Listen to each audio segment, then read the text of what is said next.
Good morning, কেমন আছো সবাই? আমার চ্যানেল মেলবং বেঙ্গল ইন মেলবানে তোমাদের সবাইকে স্বাগত জানাই। যেমন কথা তেমন কাজ, আগের ভিডিওতেই বলেছিলাম পরের ভিডিও হবে গ্রেট ওশান রোড থেকে। তো আজকে সেই ট্রিপে আমরা বেরিয়ে পড়েছি। একটু সকাল সকালই আজকে বেরিয়ে পড়েছি। সকাল এখন 8:30 বাজে। গাড়িতে সব কিছু প্যাক করে নিয়ে খাবার দাবার জিনিসপত্র আমরা বেরিয়ে পড়লাম। আজকে আমাদের প্রথম গন্তব্য হলো টকি, যেটা মেলবার্ন থেকে 1 ঘন্টা 15 মিনিটের রাস্তা। আজকে শুক্রবার সকাল, সেই জন্য রাস্তায় গাড়ি ঘোড়ার চাপটা একটু কম। আমরা এসে পৌঁছলাম আজকে আমাদের প্রথম ডেস্টিনেশন টকি। এই পুরো গ্রেট ওশান রোডের ট্রিপেই পুরোটাই সমুদ্র, সমুদ্রের ধারে বিভিন্ন সুন্দর সুন্দর শহর, আর সেখানে আমরা অল্প অল্প করে দাঁড়িয়ে আজকে আমরা গিয়ে পৌঁছবো অ্যাপোলো বে অবধি। আজকের ওয়েদার সকাল থেকেই খুব ভালো, খুব পরিষ্কার। ওর থেকে দেখছি একটু পরে অন্য দিকটায় গিয়ে তোমাদের দেখাবো। এখানে সব জায়গাতেই অল্প ঘোরার জায়গা থাকলেই সেখানে আগে বাচ্চাদের একটা পার্ক হয়, যাতে বাবা মাদের সাথে বাচ্চারা এলে তারাও বোর না হয়। সেই জন্য সকালে সবাই মর্নিং ওয়াক, জগিং, সমুদ্রের ধার দিয়ে দিয়েই পুরো রাস্তা। এখানে সৈকত একটা বারবিকিউ দখল করেছে। আমাদের বারবিকিউতে এখন কিছুই করার নেই, শুধু ব্রেডটা একটু টোস্ট করার ব্যাপার। এই যে বারবিকিউটা অন করা হয়েছে, গরম হয়ে গেলে তার উপর অ্যালুমিনিয়াম ফয়েল পেতে দেবো, তারপর ব্রেডগুলো সেঁকে নেওয়া হবে। হচ্ছে গরম হচ্ছে। ওই জায়গাটা চেঞ্জ করলাম, ওখানে বারবিকিউটা গরম হচ্ছে না। এখন এইখানে চলে এলাম, একটা ছোট্ট পার্ক, পাশে সমুদ্র। বারবিকিউটা যথেষ্ট পরিষ্কারই আছে, তাও একটু ধুলো টুলো থাকলে সেগুলো একটু মুছে নেওয়া হলো। তারপরে অ্যালুমিনিয়াম ফয়েলের উপর ব্রেডগুলো পেতে দিলাম। একটু সময় লাগলো, কিন্তু ব্রেডটা ভালো করেই টোস্ট হয়ে গেছে।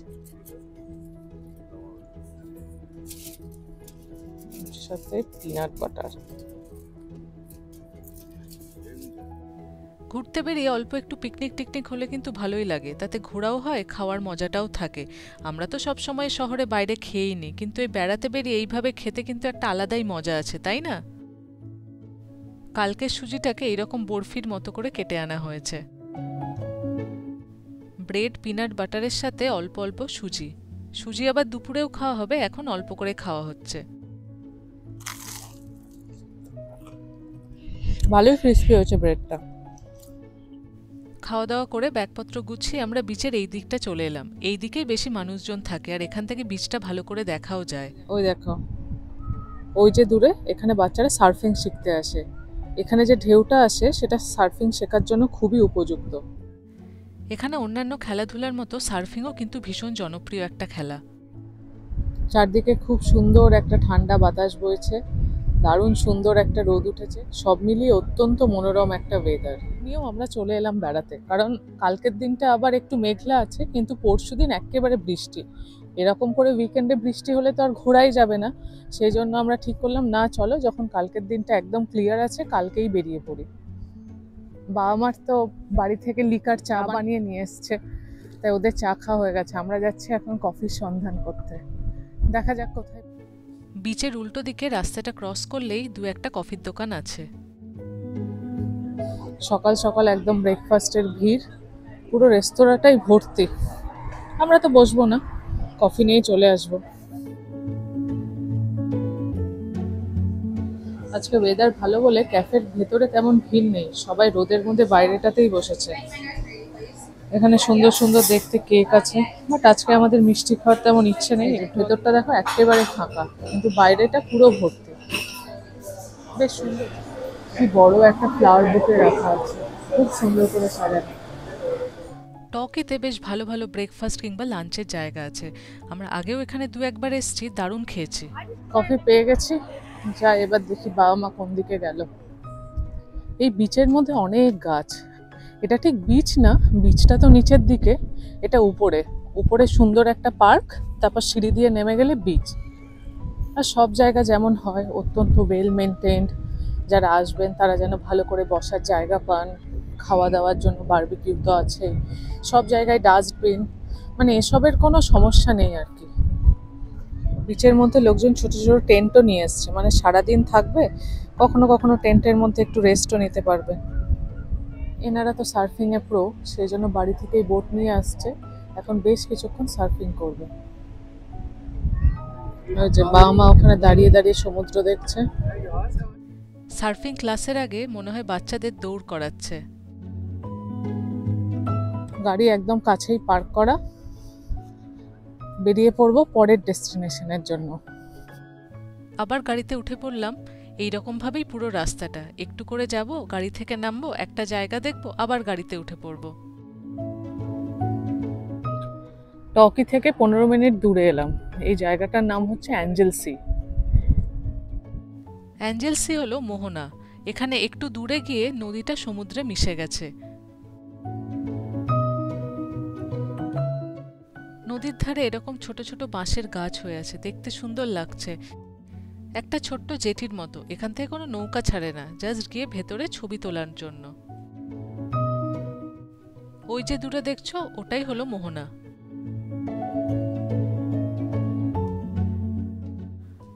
আমরাও কিছু ছবি ছাবা তুলে বেরিয়ে পড়লাম পরের গন্তব্যের উদ্দেশ্যে। এবার আমরা পৌঁছে গেছি এয়ারিজ ইনলেট। একটু একটু খিদে পাচ্ছে, সেই জন্য একটা আপেল খাবো। দেখো এখান থেকে সমুদ্রটা এবার।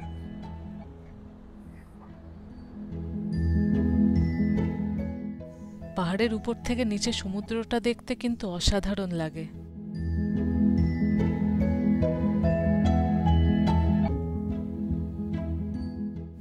একটা কাকাতুয়া এখানে দলছুট হয়ে পড়েছে। এই যে দূরে লাইট হাউসটা দেখা যাচ্ছে, এখানে লাইট হাউসের ট্যুরও হয়, মানে সেখানে গিয়েও চড়ার ব্যবস্থা থাকে। আমরা দু একবার চড়েছি, আজকে আর চড়ার ইচ্ছে নেই। লাইট হাউস থেকেও কিন্তু চারপাশের সমুদ্র দেখতে দারুণ লাগে, মানে চারপাশটা পুরো খোলা, দিগন্ত বিস্তৃত নীল, অসাধারণ লাগে। ধারে এই ক্যাফেটায় যখনই দেখি তখনই সব সময় ভিড় থাকে। Lighthouse tea room. আমরা অলমোস্ট লাইট হাউসের সামনে অবধি পৌঁছে গেছি। Split point lighthouse. এয়ারিজ ইনলেটে 3টে ভিউ পয়েন্ট আছে, তার মধ্যে এটা হলো প্রথম ভিউ পয়েন্ট। প্রথমটি থেকে বাইরের দৃশ্যটা ঠিক এই রকম।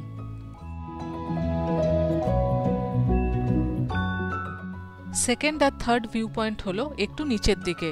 এই নুড়ি বেছানো পথ পেরিয়ে তোমাকে নিচে নেমে যেতে হবে।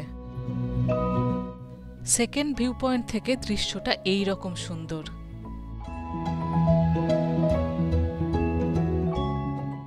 একটু ভালো করে দেখলে বুঝতে পারবে এখানকার বিচে অনেক পাথর রয়েছে, সেই জন্য এইখানকার বিচে স্নান করা একেবারেই নিরাপদ নয়।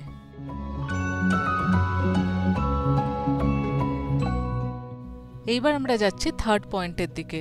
ওই যে লোকজন দাঁড়িয়ে আছে ওইখানে।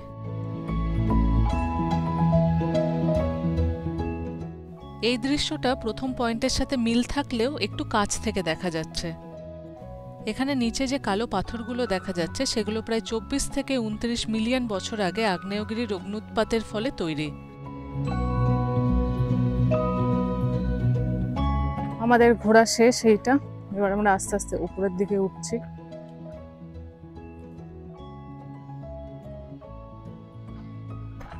কেউ যদি লাইট হাউসের উপরে যেতে চায়, চার্জেস চিলড্রেন হচ্ছে $11, অ্যাডাল্ট $12.5, 10টা থেকে বেলা 3টে অবধি।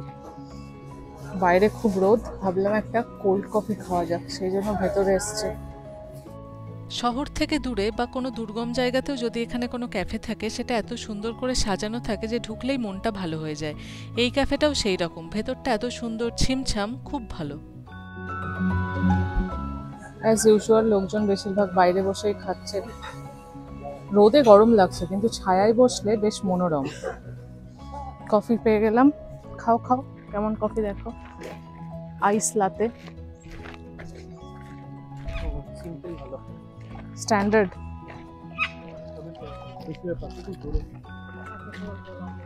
রিফ্রেশিং।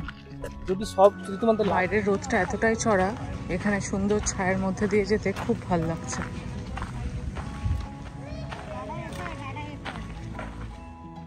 আবার গাড়িতে উঠে পড়লাম। এবার আমাদের গন্তব্য লর্ন। তার আগে আমরা গ্রেট ওশান রোড মেমোরিয়াল আর্চের সামনে একটু দাঁড়ালাম। এখানে ছবি তোলার জন্য সবাই দাঁড়ায়। প্রথম বিশ্বযুদ্ধের সময় যে সৈনিকরা এই রোড তৈরি করেছিলেন তাদের উদ্দেশ্যে এই মেমোরিয়াল আর্চ বানানো হয়েছে। গ্রেট ওশান রোড তৈরি শুরু হয় 1919-এ এবং শেষ হয় 1932 সালে। সমুদ্রের গা দিয়ে সমুদ্রকে বাঁ দিকে রেখে আমরা এগিয়ে চলেছি। ডান দিকে পাহাড় আর বাঁ দিকে সমুদ্র। অসাধারণ এই বিউটি। এই ড্রাইভিংয়ের টানেই লোকজন বারবার ফিরে আসে এই গ্রেট ওশান রোড ট্রিপে।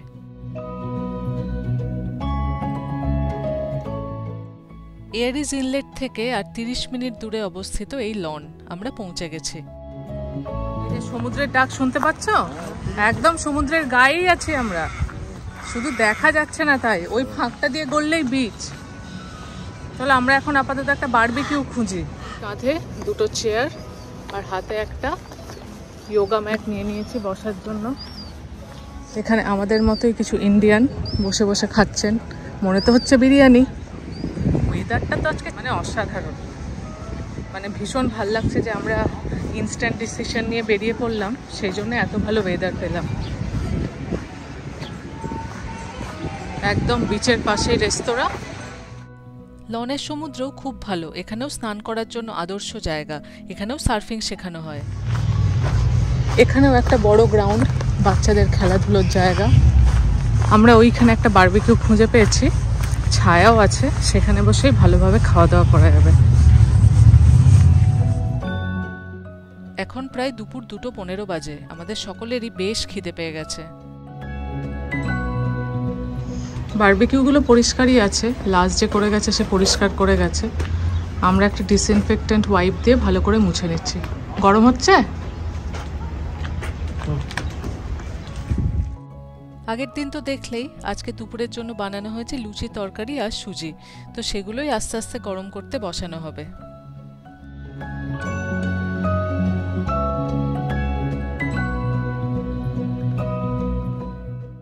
তরকারিটা গরম করার জন্য অ্যালুমিনিয়াম ফয়েল দিয়েই একটু বাটির মতো করে নিলাম, যাতে গড়িয়ে না যায়। সারা রাত ফ্রিজে ছিল বলে তরকারিটা একটু জমে গেছে। যাই হোক, গরম করলে ঠিক হয়ে যাবে। এটাই মনে হয় 4 জনের হয়ে যাবে। লুচিগুলোর এক পিঠ গরম হয়ে গেছে, তা একবার করে উল্টে দিচ্ছে। হ্যাঁ, পুড়ে গেছিল লাস্ট টাইম, মনে নেই? এত তাড়াতাড়ি গরম হয়েছিল, খাওয়ার মতো গরম হয়ে গেছে। এইটাতে বেশ সুবিধা হয় আমাদের বারবিকিউতে, খাবার দাবার গরম করে খাওয়ার ব্যবস্থা হয়। আরে ঠান্ডা খাবার খেতে তো খুব একটা ভাল লাগে না। বাবা মার মতো খাবার গরম হয়ে গেছে, আগে ওদের দিয়ে দিই, তারপর আমাদেরগুলো আবার গরম করতে বসাবো। খাবার দাবার দিয়ে প্লেটগুলো সাজানোর পর দেখতে বেশ ভাল লাগছে, তাই না? তরকারিটাও কিন্তু ভালো গরম হয়ে গেছে, হালকা হালকা ধোঁয়া উঠছে। বাইরে আর এর থেকে ভালো কি পাওয়া যাবে? গুলো না খুব তাড়াতাড়ি কিন্তু গরম হচ্ছে। গ্যাসের গুলোতে যে টাইম লাগে, বারবার ঘট ঘট করে বন্ধ হয়ে যায়, ইলেকট্রিকের গুলোতে সেই সমস্যা নেই। এর থেকে আর ভালো কি করে হবে? তাও এখনো লুচিগুলো নরম আছে। খাওয়া দাওয়া শেষ, আবার ব্যাগপত্র গুছানো হয়ে গেছে, বারবিকিউ পরিষ্কার। আমরা তেমন নোংরা করিনি, আমরা তো অ্যালুমিনিয়াম ফয়েল পেতেই করেছি। সবার খাওয়া দাওয়া শেষ। এইবার বিচে গিয়ে বসে থাকবো কিছুক্ষণ, তারপর গাড়িতে উঠে আজকে শেষ ডেস্টিনেশন অ্যাপোলো বে। সৈকত কোত্থেকে আবার একটা ম্যাঙ্গো শেক কিনে এনেছে। এখন গরম লাগছে তো বেশ ভালোই লাগছে ম্যাঙ্গো শেকটা খেতে। লনে প্রচুর কাকাতুয়া দেখা যায়, আর কাকাতুয়াগুলো জেনারেলি এরমভাবে দল বেঁধে থাকে। এখন এরম শান্ত হয়ে বসে আছে, তুমি এদের সামনে খাবার নিয়ে এলে কিন্তু একদম ছুটে আসবে। আমরা তো মাঝে মাঝে গাড়ি নিয়ে এদিক ওদিক বেরিয়ে পড়ি, তাই কোথাও যদি বসার জায়গা না থাকে তাই এই চেয়ারগুলো কিনলাম। 2টো চেয়ার কিনলাম, খুব সহজেই ভাঁজ হয়ে যায়, গাড়ির মধ্যে রেখে দিলে যে কোনো জায়গায় পেতে বসা যাবে। শুক্রবার একটা উইকডে হলেও আমরাই যে শুধু বেড়াতে এসেছি তা কিন্তু না। লনের সমুদ্রে কিন্তু অনেক লোকজন দেখা যাচ্ছে, আর আজকে ওয়েদারটা তো ভালো, স্নান করেও মজা লাগবে, ঠান্ডা লাগবে না। স্নান করে উঠে বেশ রোদ আছে বলে খুব একটা কষ্ট হবে না। নয়তো এসব দিকে সমুদ্রের জল বেশ ঠান্ডা হয়, স্নান করতে গেলে তো বেশ ঠান্ডা লাগে। আজকে ওয়েদার ভালো, তাই সেসব সমস্যা নেই। চলো তোমাদের এবার উপরের টাউন সেন্টার থেকে একটু ঘুরিয়ে আনি। সমুদ্রের ধারে শহর মানে ফিশ অ্যান্ড চিপস আর আইসক্রিম তো থাকবেই। মার্কেট এরিয়াটা খুব ছোট না, ভালোই খাওয়া দাওয়ার দোকান আছে।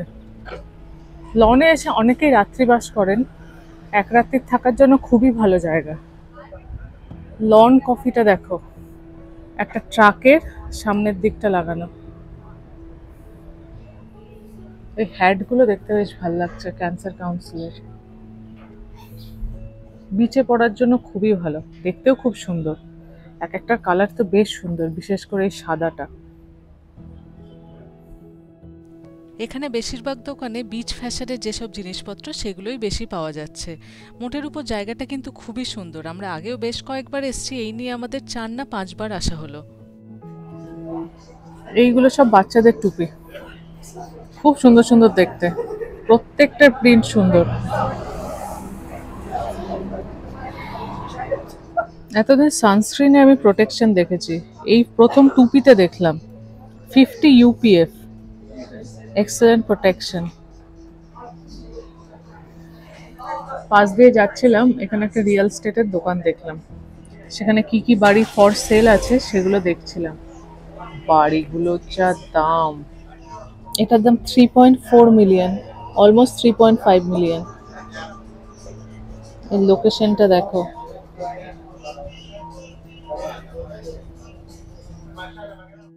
এইসব জায়গায় তো লোকজনের বাড়ি আছে এবং লোকজন বাসও করেন। তাছাড়া অনেকেই এখানে হলিডে হোম রাখেন, কখনো ছুটির সময় এসে এখানে সময় কাটিয়ে যান।